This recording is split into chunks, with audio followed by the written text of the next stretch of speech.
Hey, good morning, everybody. I hope you're doing fine with your trades and business at all.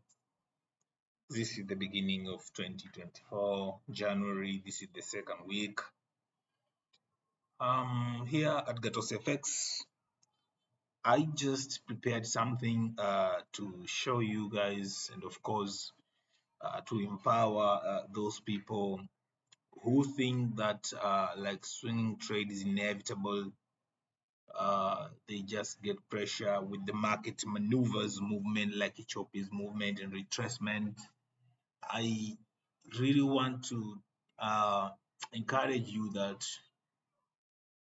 as you are able to be tolerating your stop loss, you should have the highest strengths to hold the pair into the targeted take profit, because if you let the price flow to your TP, you can gain more pips to cover for the trade that has been wiped you out, right? So here in my YouTube channel Gatos FX today, I am going to take you through USD Mexican peso pair. Actually, I did the first analysis of this pair last year on 22nd of December 2023. The price was triggered 5 days later, and up to this year, of course, this pair is still going on. While I was taking this picture, I took this. I posted it yesterday. Yesterday was Sunday when I was preparing for new week. That's when I just looked at it. Okay, how far has it gone? It has gone with about 230 pips, which is good. Today is Monday, which I see we have some a little pull up. I'm expecting to have a little retracement before we have a continuation. So, like I told you, I did analysis of this pair on December 22nd last year. This is where this price was. As we see, the price was maintaining bearish structure. Market was closing under. Zones were respected. The break and retest, break and retest. So I just was looking for this day candle and waiting to see whether it will have just closed under. Wait for the retracement at a DS zone. Look for the liquidity pattern that perhaps would use to get into trade. Like you can hear here, I put a comment. That's if this day candle closes below daily scenario zone, we have a bearish continuation conference, something which really had happened, like really had happened. You see this candle, this was the candle Friday, 22nd. So when it comes on the weekend, I did the analyzing of this pair and look what this day scenario zone, what liquidity pattern actually we can use to take this trade short. Like there's no big story with USD Mexican peso. The pair is actually bearish. But when we look at it in the bigger picture, like this weekly time frame, we can say that this pair is bullish and now is in the higher time frame bearish correction. Like we have had lower low, lower high, lower low, lower high, lower low. Here we have had a weekly structure change. So price broke this zone. Of course, price when it comes to retest of the zone, it broke it because there are some few liquidities which were left behind. Like here, you have these laws of the structure, you have this inside formation, you have liquidity engineering. So I'm thinking that prices is still coming up this year based on weekly time frame. But when you look at monthly time frame, there is a big story to tell. You're looking like this price maybe perhaps is coming at these lows of monthly time frame structure. But this all can be confirmed only if we have at least a weekly or day candle that will actually at least closing under this last lower low. And eventually, if you look at the monthly time frame, this pair is actually bearish. Like we have had lower low, retesting to make a lower high at a monthly scenario zone, and now the price is going to be bearish. So it's just a matter of waiting and listening to the market maneuvers and moves and the information that we can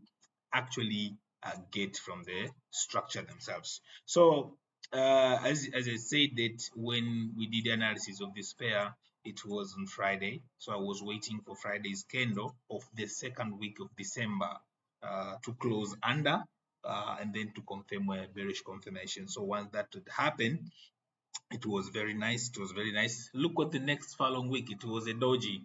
A whole week there was no movement. I was still remained patient waiting for. So look like you have 5 consecutive trading days with 2 weekends, which make a cover of 7 days. You are still waiting for the price to come to your potential area. No need of rushing, because if you have to rush, you would have anticipated that this price will come to the test here back again. So it took whole week of waiting, and then the next week the price did what it have had to do. But all in all, these were all two good confirmation. Like, we have 2 weeks candle closing under a WS scenarios on taking the market to the south. Like, so coming to the daily time frame, this is where we were. This is where we were, where I commented that I literally look for the daily candle to cross under, and then having a retracement and continuation downward to the agenda. Something which really good had happened on this Friday of 22nd.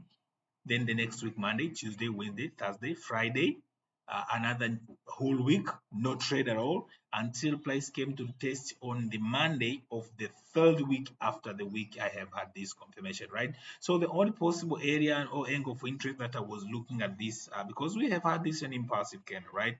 We have had this impulsive candle closing under, closing within this SNR zone, right? If you have to look very careful from the left, I just observed that we have a daily time frame liquidity flip. This is where I just considered, okay, all right, this is one of the very key liquidities which is found within the higher time frame SNR zone. This is a daily time frame. Let me take the trend. So I just took this trade based on only daily time frame with my 34 to nearly 35 pips for risk. But we have had a very nice sniper. We saw almost 2 or 3 pips drawdown, and then price has just moved it down. Look what, since this trade was just triggered, took about the first, second, the first 2 days where just price was consolidating without any proper movement until Friday of last week. You remember we have had an FP news. We have had an FP news on the last Friday, I think, whereby the unemployment rate uh, was uh, was reported to be low as compared to consensus expectation 3.8. Then unemployment rate dropped to 3.7, although in the previous months it was also 3.7 percent of unemployment rate. But what matters in giving the strength of the dollar is the expectation vis-a-vis the actual. The same to unemployment NFP, non-farm payroll. Also, it was positive. It was increased with 48. I remember it was 48 new jobs were created as compared to the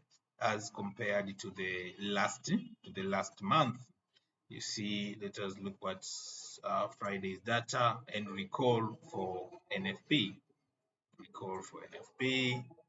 Yes, yes, new jobs here in the previous month, November, there were 1,033 job lost. So the Fed was anticipating to impose monetary policies that would, of course, create new jobs up to the target, which was 168,000, and eventually the results was 216,000 new jobs were created, which is more and above compared to consensus expectation by 48,000 new jobs, and over and above the last month, November, which was actually negative, right?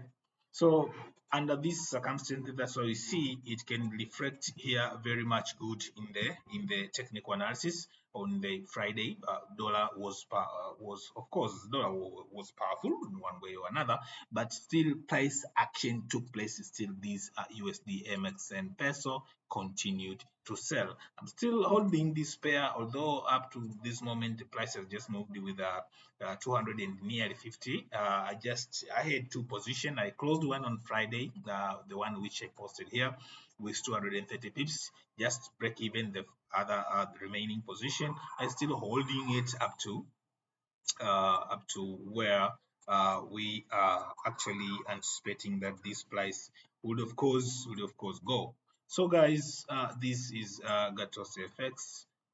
Make sure you click the link below, you subscribe and put a comment, and ask questions in case you have any area for clarification needed. As well as go through my Instagram page, put a like, put a comment. You see lots of charts and lots of videos, podcasts for your reviews. So thank you for watching and listening. Until next time, this is Gatose FX.